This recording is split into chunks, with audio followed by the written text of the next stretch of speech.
একদিনের ছুটিতে কি বন্ধুদের সঙ্গে সুন্দর একটা জায়গা থেকে ঘুরে আসতে চাও? তাই আজ আমরা বেরিয়ে পড়লাম দুটো বাইক, 4 জন বন্ধু আর খোলা আকাশ। কয়েক ঘন্টা বাইক চালাবার পর ফাইনালি পৌঁছে গেলাম পাহাড়ি রাস্তা। আর এই রাস্তাগুলো এতটাই খারাপ ছিল যে আমাদের বাইক চালাতে অসুবিধা হচ্ছিল। চারিদিকে সবুজে গাছে ঘেরা আর মিডিলের লাল মাটির রাস্তা। কিছুক্ষণ বাইক চালাবার পর দাঁড়িয়ে পড়লাম একটা লোকেশন, যেখানে দাঁড়িয়ে থেকে দেখা যাচ্ছে সেই পাহাড়ের উঁচু। আর আমাদের মধ্যে রয়েছে এই বন্ধুটা, যার মাথার মধ্যে সবসময় আলাদা রকমের চিন্তাধারা ঘুরতে থাকে। এক কথায় বলতে পারো এটাই হচ্ছে আমাদের গ্রুপের ফানি মেম্বার। চলো আবার আমাদের জার্নি শুরু করি।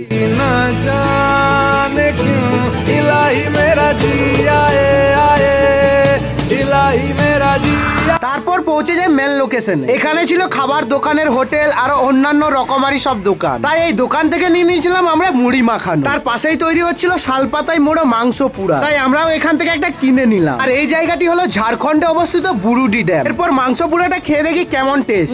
মোটামুটি তো খেতে ভালোই ছিল।